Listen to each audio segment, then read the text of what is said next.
Jangan-jangan rumah itu. Ketika saya datang, saudara, lalu saya tanya, apakah betul ini pernah dijual gini-gini? Ya tapi saya nggak pernah pakai perantara. Pasti itu orang masukkan koran, dia beli mau jual orang lain lagi. Ternyata rumah itu yang saya sudah telepon September yang lalu, saudara. Tapi harganya segitu, nggak mungkin. Ringkas cerita, saudara, ada seorang anak Tuhan yang saya pernah layani dia waktu dia masih SMA. Itu sudah tahun 70-an yang lalu. Saya nggak akan ceritakan detail, tapi ini ringkasnya. Dia tinggal di Hong Kong. Sudah lama tinggal di Hong Kong. Tiba-tiba dia itu bisa tahu kasus rumah ini. Kan nggak masuk akal. Lah saya nggak mau ceritakan bagaimana cara Tuhan bekerja. Saudara, ketika Tuhan menyuruh saya membeli rumah itu, saya bilang, Tuhan jangan guyon. Uang segitu banyak itu uangnya siapa mau dipakai? Dia menjawab, aku yang beli untuk kamu. Saudara, saya kagum akan kasih Tuhan. Ya sudah, karena dia beli, karena dia bilang aku yang beli. Tahu anak Tuhan bilang gini, namanya Hadi. Loh, kamu kok bisa tahu? Telepon Koden, sudah lama nggak ketemu. Dia cerita, sekarang Tuhan memberkati luar biasa. Sekarang waktu dia masih sekolah dulu, saya nggak tahu ini keluarga siapa ya, karena anak SMA. Waktu dia sakit, saya doakan dia. Saya pernah jenguk dia di rumah sakit. Ya cuma begitu aja saya kerjakan. Dalam kesulitan dia sekolah, saya juga buat sesuatu untuk dia. Nah rupanya saudara, dia ingat pelayanan saya.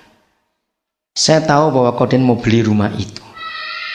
Lalu saya mau bayar semuanya. 400 juta sekian, saudara. Hah? Betul ini? Betul.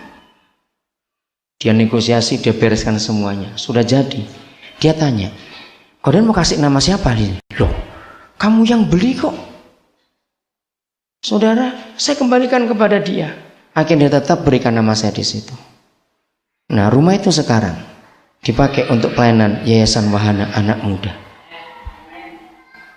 Saudara, kalau Tuhan yang menyuruh, percayalah dia bertanggung jawab untuknya. Kami nggak nempati rumah itu karena kami sudah pindah ke Papua. Sana di tempat untuk pemuritan. Nah, maka itu apa saja, jangan mencoba-coba kalau Tuhan tidak menyuruhnya. Saudara, apa saja yang dia suruh, pasti dia akan bertanggung jawab untuk kehidupan kita semua. Katakan amin. Nah, jadi sekarang bagi yang sedang punya masalah, coba saudara tenang dulu di hadapan Tuhan. Jangan sibuk dengan masalah itu. Gak ada gunanya kita sibuk dengan masalah itu. Toh tetap masalah kok. Yang kita sibukkan adalah kita dengan Tuhan. Katakan amin. Tanyakan, Bapak kenapa bisa begini? Kenapa? Ada masalah yang lama sekali untuk selesainya. Jangan minta cepat-cepat. Jangan. Saudara percayalah, gak ada orang mati karena masalah. Gak ada. Katakan amin. Oh, gak percaya ini. Aminnya kok berat betul. Saya mau buktikan. Setiap kita yang ada di ruangan ini hari ini, setiap kita pasti adalah orang-orang yang pernah punya masalah. Nah, kok kenceng sekarang aminnya? Tadi kan gak jujur toh, ketahuan. Saya ulangi lagi. Semua kita yang di ruangan ini pasti, termasuk saya juga, adalah orang-orang yang pernah punya masalah. Betul?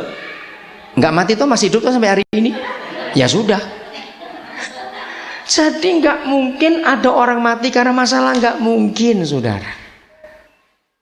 Maka itu setiap masalah yang kita hadapi, jadikan untuk Tuhan Papa kita mendemonstrasikan kuasa kasih-Nya dalam hidup kita. Oh, kalau itu yang terjadi, makin kuat iman kita di hadapan Dia. Maka itu Yeremia 27 ayat 11 itu firman yang aneh sekali. Yang lain-lain minta bebas, malah ini diberi kuk, malah diancam. Siapa yang gak mau takluk kepada Raja Babel, dia malah mati. Siapa yang takluk kepada masalah itu, dia malah hidup. Kok bisa? Inilah Tuhan Bapa kita yang baik itu tadi.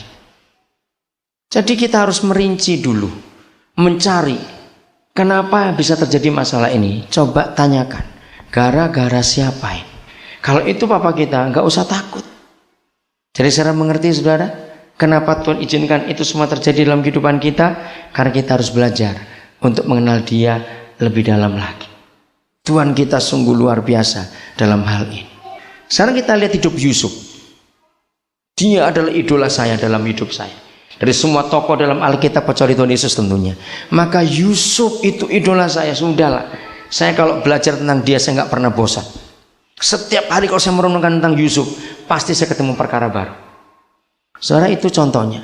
Yusuf menghadapi masalah nggak? Berat masalahnya. Pertama difitnah, diisukan mati, dibuang dalam sumur, dijual seperti orang jual ayam potong. Kakak-kakaknya yang jual, jadi budak. Bayangkan penderitaan permasalahannya. Tapi bukan dia yang buat. Tuhan yang menyuruh dia untuk menghadapi masalah-masalah itu. Kenapa? Karena dengan masalah-masalah itu dia akan sampai kepada visi yang Tuhan percayakan kepadanya. Maka Yusuf menang dalam hidupnya. Coba salah seorang baca dulu kalimat pertama saja, Kejadian 45 ayat yang ke-8. Kalimat pertama saja, Kejadian 45 ayat 8. Kalau Yusuf bukan seorang anak Tuhan yang dekat dengan papanya yang di surga, nggak mungkin dia bisa ngomong seperti itu. Bukan kamu yang menyuruh aku ke sini. Gila kamu Yusuf. Jelas mereka yang menjual kamu ke Mesir. Betul nggak? Tapi dia bisa berkata bukan. Tuhan yang menyuruh aku ke sini. Nah saudara, karena Yusuf tahu ke Mesir itu Tuhan yang mau, bukan maunya dia untuk jalan-jalan.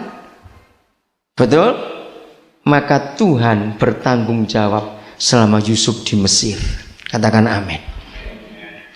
Lewat macam-macam penderitaan yang begitu berat saudara, Yusuf tetap senyum dan tetap mengalami kemenangan yang luar biasa. Kenapa? Ayo kita ingat waktu kita masih sekolah. Seberat-beratnya waktu kita harus menghadapi ujian. Tapi kalau kita punya harapan untuk lulus, rasa berat itu jadi bagaimana waktu kita belajar menghadapi ujian? Jadi enak bukan? Karena kita tahu ini harus aku lewati, nggak bisa tidak. Seberat apa sekarang ini aku harus lewati. Apalagi kalau kita tahu bahwa setelah ujian kita akan lulus, lalu kita akan naik tingkat lagi. Saudara, seberat apa ujian itu tidak akan menghalangi kita. Nah, itulah yang dialami oleh Yusuf dalam hidupnya. Berat, jadi budak itu berat. Diganggu oleh istri Potifar itu berat. Akhirnya dia harus masuk penjara, itu lebih berat lagi. Tapi aneh, Yusuf tidak pernah berkeluh kesah atau berputus asa, sebab dia tahu Tuhan yang menyuruh dia ke sana. Yusuf tidak merasa berat di Mesir.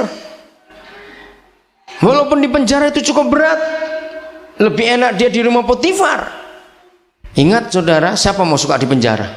Dan tidak salah lagi, cuma karena dia difitnah saja. Tapi Yusuf menikmati betul hadirat Tuhan di situ. Kenapa? Karena dia tahu papaku yang menyuruh aku ke sini. Papaku yang menyuruh aku berbuat ini. Papaku yang minta aku begini. Jadi dia nggak pernah khawatir, nggak pernah takut untuk menghadapi semua tantangan. Beratnya hidup itu tadi. Nah sekarang ini masalah yang paling penting dalam kehidupan kita adalah bagaimana caranya kita tahu sekarang. Ya perhatikan, ini masalah yang paling penting. Bagaimana caranya kita bisa tahu mana yang Papa kehendaki dalam kehidupan kita. Efesus 5 ayat 17 akan jadi bahan acuan kita untuk mengerti kebenaran ini. Efesus 5 ayat 17. Perhatikan baik-baik. Begini kata Tuhan. Sebab itu janganlah kamu apa? Bodoh. Tetapi usahakanlah supaya kamu mengerti kehendak Yahweh. Kehendak Papa. Saudara, ada perintah dalam kehidupan kita untuk mengusahakan supaya kita ini bisa mengenal, mengetahui kehendak Papa kita yang baik itu tadi. Karena kalau kita bisa mengetahui kehendaknya, maka dalam segala hal yang kita kerjakan itu berarti kita mengerjakannya sesuai yang Dia mau. bukan yang kita mau. Nah,